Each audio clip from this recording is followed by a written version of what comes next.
Hello, I'm Jeff Hansen with Trapegan CPAs and Wealth Advisors, and today I'm going to talk about required minimum distributions and Roth conversion strategies and how they relate to the CARES Act. The Coronavirus Aid, Relief, and Economic Security Act, otherwise known as the CARE Act, was signed into law on March 27, 2020. One of the provisions of this act waives required minimum distributions from retirement accounts for calendar year 2020. This also includes inherited IRAs.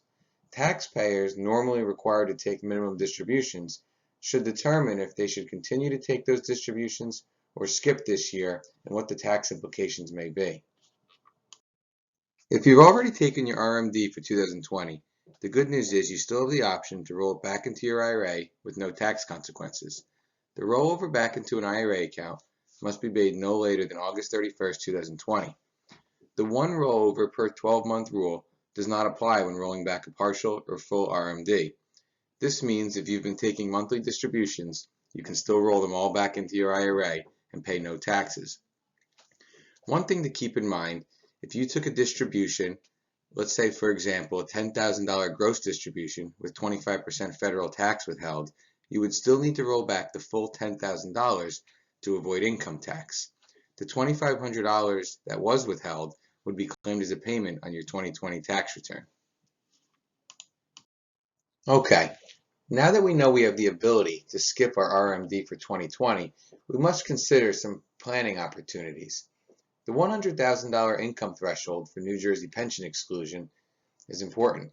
Skipping the RMD could bring your income under $100,000, saving $2,500 on New Jersey income taxes.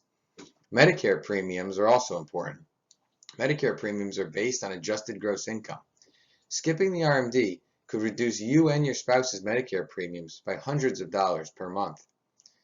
Also, skipping the RMD may bring your income under the threshold for the $1,200 economic stimulus check. A married couple may be entitled to $2,400 and an additional $500 per child under age 17. Other considerations is income tax credits and deductions that may have thresholds. Some of these include the American Opportunity Credit, Lifetime Learning Credit, Student Loan Interest Deduction, Earned Income Tax Credit, Child Tax Credit, and credit for other dependents. The tax savings by skipping your RMD can be significant. For example, if your RMD was $50,000, the tax at a 30% rate would be $15,000. That $15,000 would continue to be invested growing tax deferred. Over time, the growth on the deferral can be significant. Another option best suited for lower tax brackets would be to skip the RMD and convert some or all of your RMD to a Roth IRA.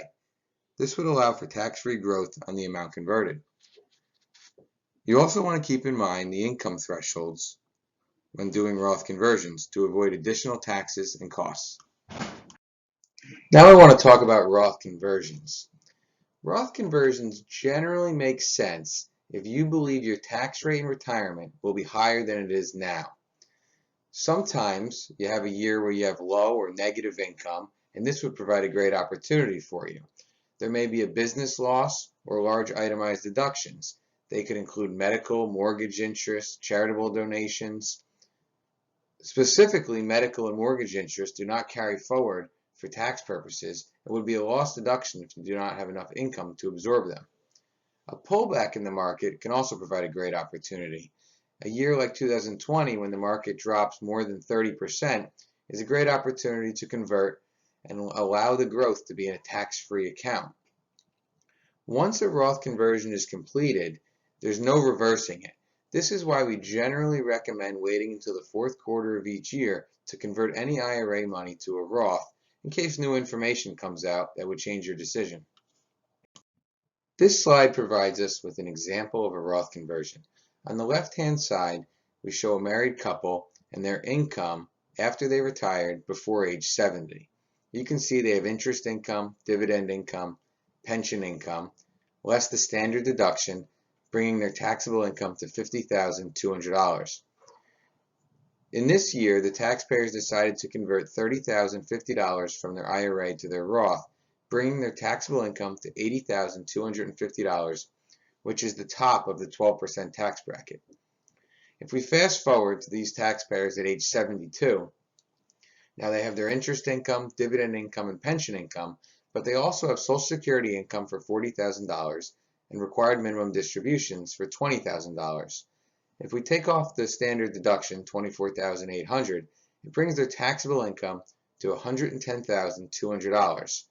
When we look at that, we see that they're in the 22% tax bracket, and it makes sense that they did conversions prior to age 70 because they were in the lower bracket, 12% bracket, and by maxing it out, they were able to pay a lower bracket than they would have in the future, thus providing tax savings.